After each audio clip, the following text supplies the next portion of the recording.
आउज़ बिल्लाहि मिनश्शैतानिर्रजीम बिस्मिल्लाहिर्रहमानिर्रहीम। शुरू अल्लाह के नाम से जो बड़ा मेहरबान और नहायत रहम वाला है। उम्मीद आप लोग खैरियत से होंगे और इस वीडियो में इंजीनियर फैसल आपसे मुखातिब है। आप देख रहे हैं पाकिस्तान का सबसे बड़ा channel chemical engineering as tech, जो कि केमिकल इंजीनियर्स और डीए केमिकल के स्टूडेंट्स के लिए तैयार किया गया है। इस चैनल में केमिकल इंजीनियरिंग के मुख्तलिफ सब्जेक्ट्स जिसमें industrial chemical process, industrial stoichiometry, chemical engineering, organic chemistry, mathematics, engineering informatic topics के अलावा इंडस्ट्रियल इंटरव्यूज़ के लिए शॉर्ट क्वेश्चन आंसर के लेक्चर्स भी शामिल हैं। आप मेरे चैनल को सब्सक्राइब करेंगे तो मेरी हर लेटेस्ट वीडियो आपको मिलती रहेगी। हमारी आज की वीडियो का टॉपिक है डीएई फर्स्ट ईयर की मैथमेटिक्स, एक्सरसाइज 2.5 है, क्वेश्चन नंबर 4 है और इसकी स्टेटमेंट में है कि 4 ज्योमेट्रिक मीन्स को इंसर्ट करें 9 और 1/27 के दरमियान में। तो ये जो 4 हमने इंसर्ट करने हैं ये G1, G2, G3 और G4 होंगे और हम एक सीरीज़ की सूरत में इन्हें लिखें तो सबसे पहले 9 आएगा, फिर ये G1 से G4 और एंड पे 1/27 आएगा और ये एक ज्योमेट्रिक प्रोग्रेशन, एक सीक्वेंस बन चुकी है और अब हम इससे डाटा एक्सट्रैक्ट करेंगे। ऑफ कोर्स एक जो फर्स्ट टर्म है उसकी वैल्यू अवेलेबल है, तो फर्स्ट टर्म A1 होती है या A होती है, तो हमने लिखा A इज़ इक्वल टू 9। अब हमने लास्ट टर्म के पास आना है और इस टर्म के जो है हमारे पास 2 किस्म की इंफॉर्मेशंस हैं। एक तो इसका हमें नंबर मालूम है और दूसरा इसकी वैल्यू मालूम है। तो इसका नंबर क्या हुआ, हम यहाँ से काउंट करना स्टार्ट करते हैं 9 से। 1 2 3 4 5 और 6।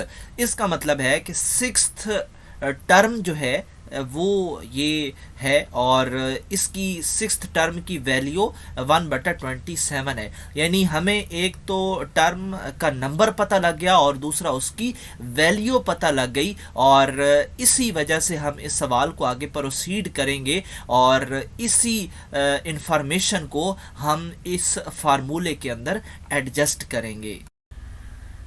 तो 6th टर्म की इंफॉर्मेशन को हम इस फार्मूला में कैसे पुट करेंगे।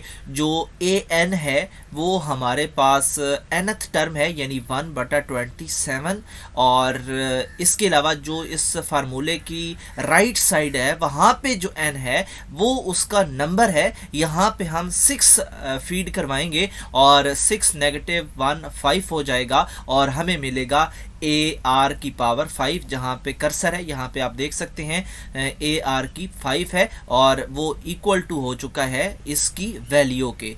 तो अब हमने इसको मज़ीद सिंपलीफाई करना है। A की वैल्यू हमारे पास सीरीज़ में मौजूद है, हम इसको पुट करेंगे। A की जगह पे 9 आ गया और R की वैल्यू अब भी 5 है और अब हमने R5 को पहले अकेला करना है, कांस्टेंट को एक साइड पे कर देते हैं। तो यहाँ पे जो है 9 डिवाइड होगा दोनों साइड्स पे, तो R की 5 जो है वो अकेला रह जाएगा।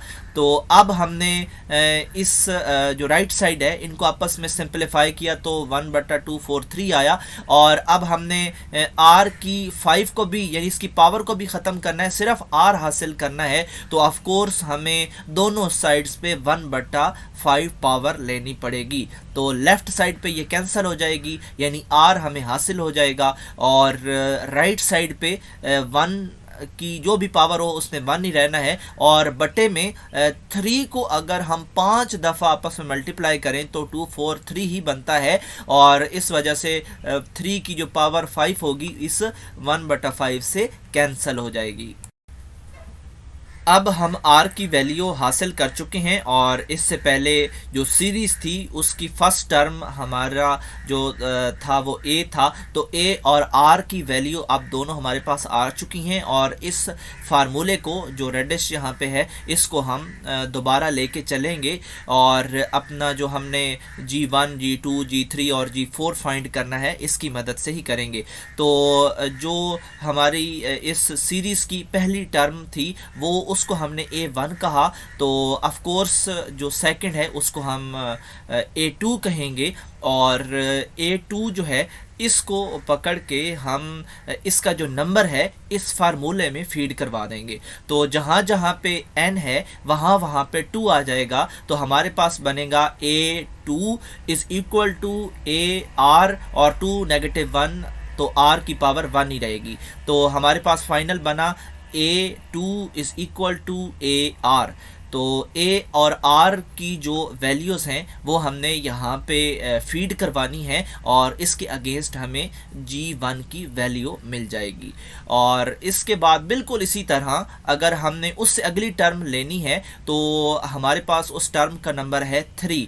तो 3 नंबर को लेके हम इस फार्मूले में फीड करवाएंगे। A3 is equal to AR, और 3 -1 स्क्वायर हो जाएगा, तो हमारे पास बनेगा A3 is equal to AR का स्क्वायर, और फिर इसमें A और R की वैल्यू को पुट करेंगे, सिंप्लीफाई करेंगे और G2 की वैल्यू हासिल करेंगे।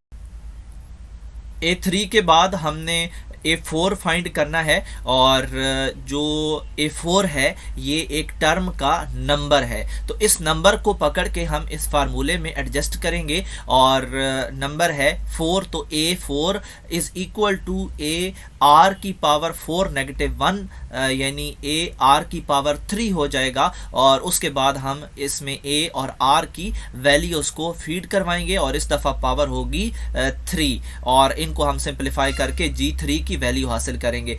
अब हमने नेक्स्ट जो है A5 की वैल्यू लेनी है, यानी 5th टर्म की लेनी है। तो 5 जो नंबर है इसको पकड़ के हम इस फार्मूले में लाएंगे, और A5 is equal to AR, और 5 -1 तो R की पावर 4 हो जाएगी, और फिर हम A और R की वैल्यू पुट करेंगे, और R की पावर 4 ही रहेगी। तो इनको फिर हम सिंप्लीफाई करेंगे, सिंप्लीफिकेशन के बाद हम G4 की वैल्यू हासिल कर लेंगे। तो इस तरह हमारी ये जो तमाम वैल्यूज़ हैं ये आ चुकी हैं, और अब हम इनकी जो यहाँ पे सीरीज़ में जगह हैं वहाँ पे हम जाके पुट कर देंगे, और हमारे पास एक ज्योमेट्रिक प्रोग्रेशन सीरीज़ बन जाएगी। तो यही हमारा आंसर था।